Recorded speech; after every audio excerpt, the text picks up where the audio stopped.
नमस्कार, सप्ततारा न्यूज मध्ये आपले स्वागत आहे। आज शनिवार दिनांक 17 ऑगस्ट 2024 न्यूज बुलेटिन मध्ये जाणून घेऊया आजच्या ठळक घडामोडी। कोलकाता प्रकरणी इंडियन मेडिकल असोसिएशन आक्रमक पवित्र्यात कोरेगावात काळ्या फिती लावून निषेध मोर्चा। समाजातील सर्वच घटकांचा पाठिंबा। कोलकाता येथील सरकारी वैद्यकीय महाविद्यालयातील ट्रेनी डॉक्टरसोबत अत्याचार आणि हत्या केल्यावर देशभरात निषेध आणि आंदोलने सुरू आहेत। इंडियन मेडिकल असोसिएशनने देखील याबाबत आक्रमक पवित्रा घेतला आहे। शनिवारी 24 तास देशव्यापी बंदची घोषणा केली आहे। त्यामुळे कोरेगाव शहर आणि तालुक्यातील सर्व वैद्यकीय सेवा बंद ठेवण्यात आल्या। कोरेगावातील आंदोलनाला समाजातील सर्वच घटकांचा उत्स्फूर्त प्रतिसाद मिळाला। Nagar panchayat, Rotary Club, Inner Wheel club, chemist association यासह विविध संस्था व सामाजिक संस्थांनी प्रत्यक्ष आंदोलनात सहभागी होऊन पाठिंबा दिला। शिवतीर्थ हुतात्मा स्मारक रोटरी उद्यान येथून सकाळी 11 वाजता काळ्या फिती लावून मोर्चा सुरुवात झाली। साखळी पूल जुना मोटर स्टँड मार्गे हा मोर्चा तहसीलदार कार्यालयावर नेण्यात आला। यावेळी प्रशासनाला निवेदन सादर करण्यात आले। कोलकाता येथील डॉक्टरच्या हत्येनंतर IMA ने म्हटलं की रुग्णालये सेफ झोन म्हणून घोषित करण्यासोबतच केंद्रीय संरक्षण कायदा तातडीने लागू करावा। इंडियन मेडिकल असोसिएशनच्या अध्यक्षा डॉक्टर संगीता सावंत, सचिव डॉक्टर शीतल गोसावी, कार्डसिद्ध कोविड टास्क फोर्सच्या प्रमुख डॉक्टर अरुणाताई बर्गे, ज्येष्ठ वैद्यकीय व्यावसायिक डॉक्टर प्रदीप बर्गे, डॉक्टर राजेंद्र गोसावी, जिल्हा नियोजन समितीचे सदस्य राहुल प्रकाश बर्गे, कोरेगाव विकास आघाडीचे अध्यक्ष तथा प्रथम नगराध्यक्ष प्रशांत उर्फ राजाभाऊ बर्गे, नगराध्यक्षा दीपाली बर्गे, उपनगराध्यक्ष सुनीलदादा बर्गे, मराठा महासंघाचे CR बर्गे, ब्राह्मण सभा कोरेगावचे श्रीकृष्ण गोसावी, इनरव्हील क्लबच्या सौ सुधा मोरे, सागर भुंचे, भाजप महिला आघाडीच्या श्यामल शिंदे, इंडियन डेंटल असोसिएशनचे डॉक्टर महेश शिंदे, केमिस्ट असोसिएशनचे विनायक मोरे, सतीश जाधव, डॉक्टर परिशिक्ता भोसले यांनी सांगितले की आमची मागणी आहे की रुग्णालये सेफ झोन घोषित करावीत, तसेच रुग्णालयामध्ये CCTV आणि सुरक्षा व्यवस्था बळकट करावी। रुग्णालयांमध्ये काम करणाऱ्या 60% डॉक्टर आणि परिचारिका महिला आहेत। केंद्र सरकारने याबाबत ठोस पावले उचलावीत अशी मागणी होत आहे। कोलकाता प्रकरणी इंडियन मेडिकल असोसिएशनने आक्रमक भूमिका घेतली आहे। आम्ही आज दिवसभर सर्व वैद्यकीय सेवा बंद ठेवण्यात आल्या आहेत। या काळात अत्यावश्यक सेवा सुरू ठेवण्यात आल्या आहेत। रुग्णांना या आंदोलनामुळे झालेल्या त्रासाबद्दल इंडियन मेडिकल असोसिएशनच्या पदाधिकाऱ्यांनी दिलगिरी व्यक्त केली आहे। एक भोग्य वस्तू म्हणून जे बघतात हे बघायला समाजाने बंद केलं पाहिजे आणि या पद्धतीचे अत्याचार थांबले पाहिजेत। समाजाच्या सगळ्या स्तरांवर थांबले पाहिजेत आणि डॉक्टरांवर थांबले तर थांबलेच पाहिजेत। जेव्हा मुलांना डॉक्टर आम्ही करतो तेव्हा त्यांना समाजाशी 2 हात करायचे कसे माहिती नसतात। एकच सॉफ्ट टार्गेट म्हणून पहिला डॉक्टरला टार्गेट केलं जातं, हे थांबलं पाहिजे।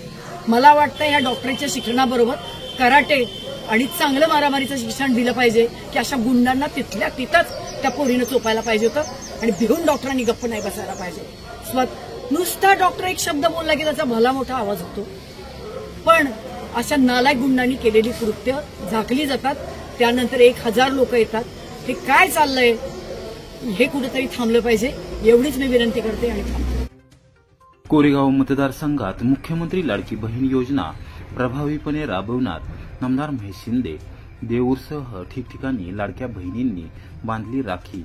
राज्यातील सर्वसामान्य महिलांना विकासाच्या प्रवाहात आणण्याबरोबरच आर्थिक स्थैर्य मिळवून देण्यासाठी मुख्यमंत्री नामदार एकनाथ शिंदे, उपमुख्यमंत्री नामदार देवेंद्र फडणवीस व नामदार अजितदादा पवार यांच्या नेतृत्वाखाली महायुती सरकारने मुख्यमंत्री लाडकी बहीण योजना जाहीर केली आहे।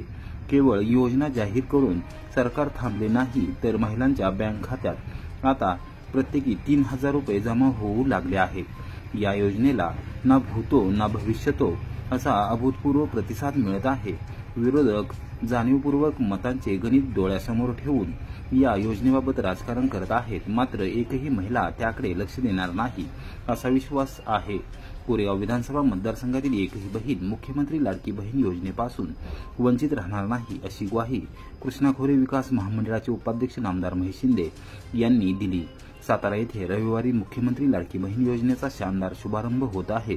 त्यासाठी मुख्यमंत्री नामदार एकनाथ शिंदे, उपमुख्यमंत्री नामदार देवेंद्र फडणवीस व नामदार अजितदादा पवार, महिला व बालकल्याण मंत्री नामदार अदिती तटकरे, जिल्ह्याचे पालकमंत्री नामदार शंभूराज देसाई यांच्यासह मंत्रिमंडळातील सदस्य उपस्थित राहणार आहेत।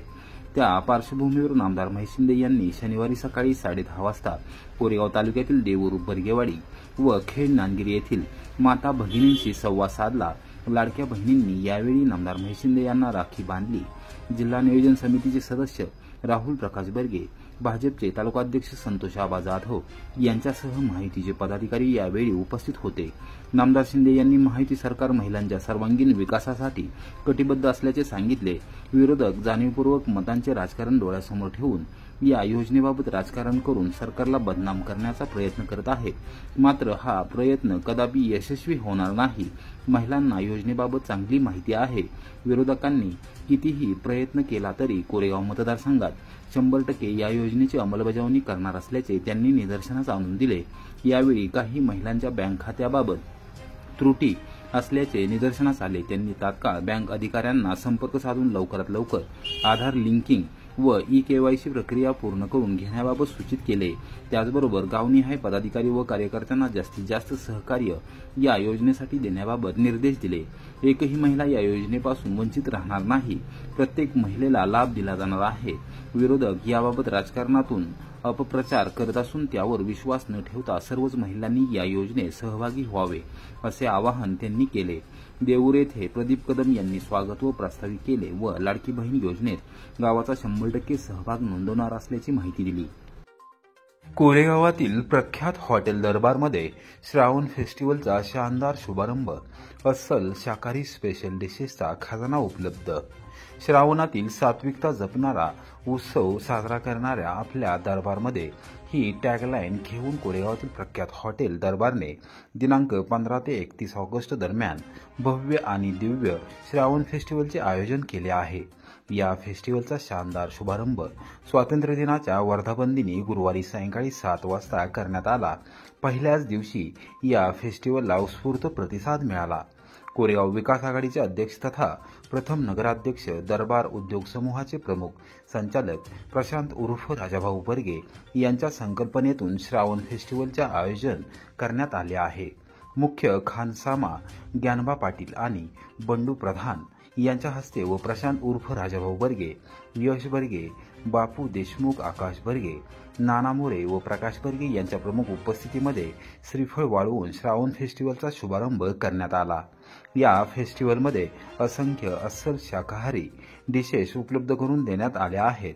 त्याचबरोबर रक्षाबंधन निमित्त सोमवार दिनांक 19 ऑगस्ट रोजी दरबार रक्षाबंधन भेट दिली जाणार असून प्रत्येक फॅमिली टेबलसाठी एक आकर्षक साडी दिली जाणार असल्याचे राजाभाऊ बर्गे यांनी सांगितले।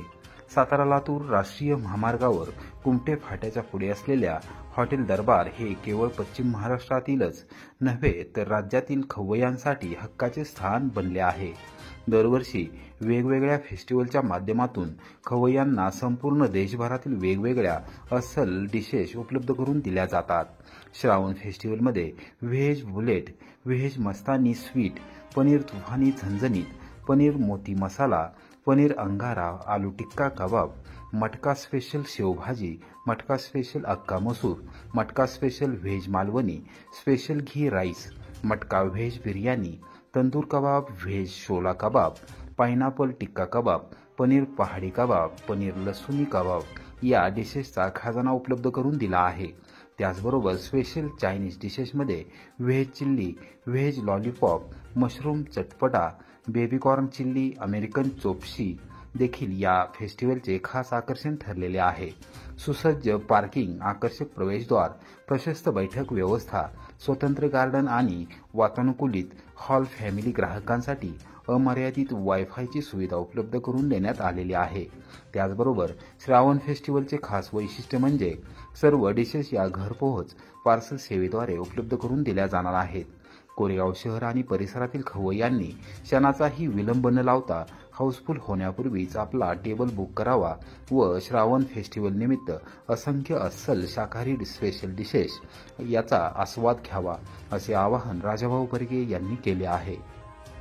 आदरकी फाट्यानजीक असलेला रेल्वे मार्गावरील पूल केव्हाही कोसळण्याची शक्यता, वाहनधारक भयभीत, अवघ्या 4 महिन्यात ठेकेदाराचा प्रताप उघडकीस.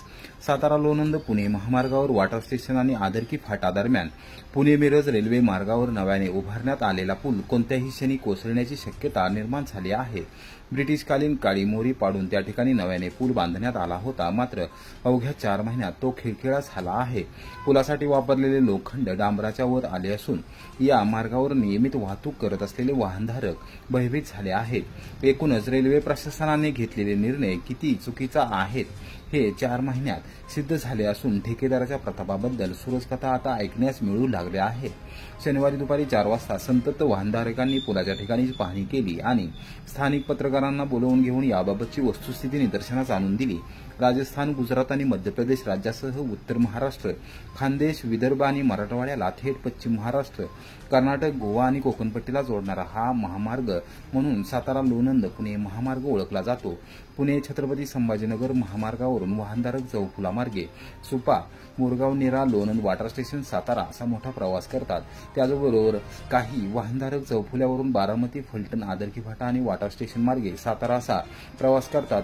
या महामार्गावर 24 तास अत्यंत अवजड वाहतूक सुरू असते.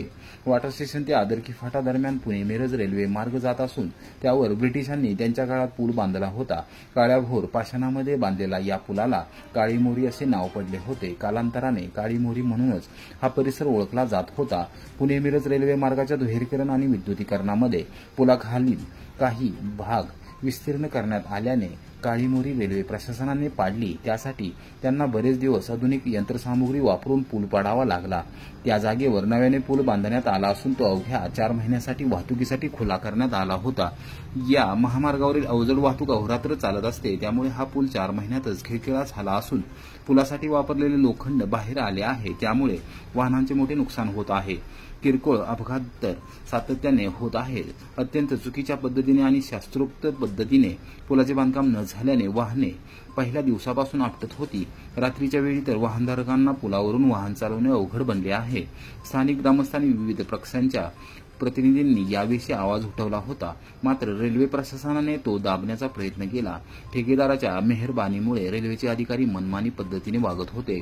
परिणामी रेल्वेचे मोठे आर्थिक नुकसान झाले आहे. वाहनधारकांनाही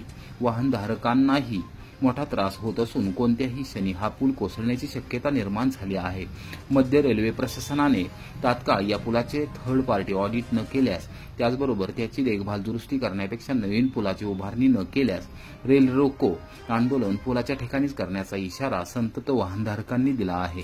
पूर्वी हा पूल झालेला आहे. स्वतः सातारा लोणंद रस्ता हा आहे, मोठा महामार्ग आहे.